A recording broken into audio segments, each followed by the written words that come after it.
जिस तरह से दिन दूने रात चौगुने उत्तर प्रदेश के बेहाल बदहाल और बेलगाम हालात हैं और जिस तरह से बीजेपी के कार्यकर्ताओं के साथ एक के बाद एक अराजकता हिंसात्मक घटनाएं हो रही हैं, हत्याएं हो रही हैं, वो उत्तर प्रदेश में चाहे समाजवादी पार्टी की सरकार हो या पश्चिम बंगाल में तृणमूल कांग्रेस की और सुश्री ममता बनर्जी की सरकार हो, वो इस बात का सबूत है कि वो चुनाव के फैसलों के बाद कितना हताश और निराश है।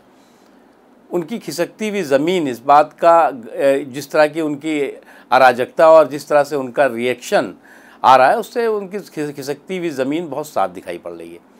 उन्हें इस बात को अच्छी तरह समझना चाहिए कि भारतीय जनता पार्टी का कार्यकर्ता, भारतीय जनता पार्टी का एक एक कार्यकर्ता जो संघर्ष करता है, जो खेत खलियान चौक चौराहों चौपालों से संघर्ष करके यहाँ तक आगे तक पहुँचता है, वो कभी भी इस तरह के हिंसा, इस तरह की अराजकता, इस तरह के अहंकार के आगे कभी भी झुकता भी नहीं और न घुटने टेकता है। उत्तर प्रदेश में आज हर दिन एक न एक घटना हो रही है, हर दिन एक न एक अराजकता दिखाई पड़ रही है, हर दिन एक न एक हत्या और हर एक न एक हिंसा की घटनाएं दिखाई पड़ रही है। लेकिन उत्तर प्रदेश की सरकार का जो रिएक्शन है, सरकार का जो रिस्पांस है, वो ऐसा रिस्पांस है जिससे कि अराजक तत्व, जो लोग इस पूरे के पूरे घटना में शामिल हैं वो, और साथ ही साथ गुंडे और बदमाश, उनके हौसले बढ़ रहे हैं। आम आदमी के हौसले टूट रहे हैं, कमज़ोर हो रहे हैं। भारतीय जनता पार्टी मूक दर्शक बनी इस पूरी के पूरे अराजकता को, इस पूरे के पूरे गुंडागर्दी को, हिंसा को मूक दर्शक बन के नहीं देखेगी। और उत्तर प्रदेश की सरकार हो या पश्चिम बंगाल की सरकार भी जो मैसेज दे रही है वो ऐसा मैसेज दे रही है कि जो गुंडे हैं, अराजक तत्व हैं, और अराजक तत्व और गुंडे ही नहीं हैं, ऐसे भी तमाम बांग्लादेश के घुसपैठी वहाँ पर हैं जो कि वहाँ पर आतंक का माहौल पैदा कर रखा है। खुलेआम गांव के गांव गोलियों पर गोलियां चलाई जा रही हैं, हत्याएं हो रही हैं, और यहाँ तक कि अल्पसंख्यक कार्यकर्ताओं की हत्याएं की गई। उसके बाद ममता बनर्जी साहिबा का जो रिस्पांस है, जो रिएक्शन है, वो रिएक्शन जो है वो उन तमाम गुनहगारों को बचाने वाला है। जो लोग आम लोग हैं उनमें दहशत और भय पैदा करने वाला है, और यही ठीक स्थिति उत्तर प्रदेश की है। तो उत्तर प्रदेश हो या पश्चिम बंगाल हो या अन्य जो जगह हो जहाँ पर कि इस तरह के माहौल और इस तरह की घटनाएं हो रही हैं, वो उस निश्चित तौर से वो गंभीर हैं। और भारतीय जनता पार्टी इस पूरी की पूरी घटनाओं पर नज़र रखे हुए है। हम लोगों ने पश्चिम बंगाल में भी पूरे घटना का जायज़ा लिया और रिपोर्ट भी दी यहाँ पर। उत्तर प्रदेश में भी एक एक जो घटनाएँ हो रही हैं उस पर हमारी पैनी नज़र है।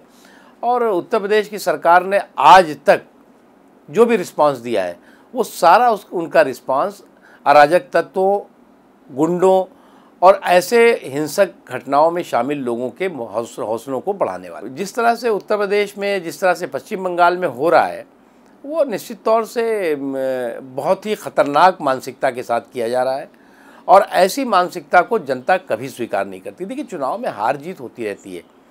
चुनाव जो है वो ये कोई भी जनादेश आखिरी जनादेश नहीं होता, कोई भी चुनाव आखिरी चुनाव नहीं होता। लेकिन अगर उस चुनाव की हार से हताश और निराश होकर के आप हिंसा पर उतर आए, पागलपन पे उतर आए, मानसिक संतुलन खो दें, तो निश्चित तौर से आप कभी भी दोबारा जनता का विश्वास नहीं जीत सकते।